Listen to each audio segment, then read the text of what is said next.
Single image hover பண்ணும்போது எப்படி வந்து மல்டிபிள் இமேஜஸ் ஸ்ப்ளிட் ஆகி மேலே போகிற மாதிரி அனிமேஷன் வந்து HTML CSS யூஸ் பண்ணி எப்படி பண்ணலான்னு இன்றைக்கி வீடியோவில் பார்க்கலாம். இப்போ நமக்கு UI கார்டு மட்டும் இருக்குது, நமக்கு வந்து இமேஜ் தெரியல. பட் நான் இங்கே வந்து இமேஜ் வந்து ஸ்பேனில் கால் பண்ணியிருக்கேன். ஆனால் நமக்கு வந்து UIயில் இமேஜ் தெரியல, ஏன்னா நம்ம வித் வந்து அசைன் பண்ணலாம். நான் கார்டு ஸ்பேனில் எண்ட் சைடு 1ல் வந்து நான் வந்து வித் அசைன் பண்ணுறேன் with 100%, then Z index 10, then translate நான் ஒரு 0 செகண்ட் கொடுத்துக்கிறேன். ஓகேவா? பார்த்தீங்கன்னா நமக்கு வந்து இமேஜ் வந்துருச்சு. நான் இது அப்படி ஜஸ்ட் நான் பேஸ்ட் பண்ணிடுறேன்.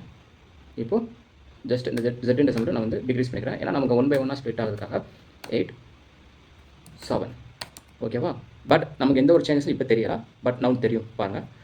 ஜஸ்ட் இந்த வித்து வந்து நான் 20% செட் பண்ணிடுறேன். Child 2 40%, child 3 60%, child 4 65%. இப்போ பார்த்தீங்கன்னா பக்காவாக நமக்கு வந்து இமேஜ் வந்து ஒரு இமேஜ் மாதிரி தெரியுது. இப்போ ஹோவர் பண்ணும்போது நமக்கு வந்து ஸ்ப்ளிட் ஆகி போகணும். ஓகே, ஆல்ரெடி கோட் ரைட் பண்ணி வச்சுருக்கேன். இது ஜஸ்ட் அன்கமெண்ட் பண்ணுறேன். இப்போ பார்த்தீங்கன்னா ஹோவர் பண்ணால் நமக்கு ஃபுல் இமேஜ் மேலே போகுது. தென் அந்த கண்டென்ட் ஒரு ஜனநாயகன் அந்த கண்டென்ட் போட்டு கார்டு வந்து மேலே கீழேருந்து மேலே வருது. இப்போ பட் 1 by 1 போகும். ஓகே, அது வந்து nth சைல்டு 1 2 3 4 இருக்குது. நம்ம டிரான்ஸ்லேஷன் டிலே கொடுத்து 3 செகண்ட் கேப்பில் வந்து நம்ம டிரான்ஸ்லேஷன் டிலே கொடுத்துருக்கோம். ஸோ அதனால் நம்ம ஹோவர் பண்ணும்போது நமக்கு லுக் லைக் 1 by 1 மேலே போகிற மாதிரி நமக்கு வந்து தெரியுது. That's all. It's simple. இதோட கோட் வந்து நான் அந்த டெலிகிராம் குரூப் அப்லோட் பண்ணியிருக்கேன். ஜஸ்ட் நீங்கள் அங்கே செக் பண்ணி பாருங்கள். ஓகே.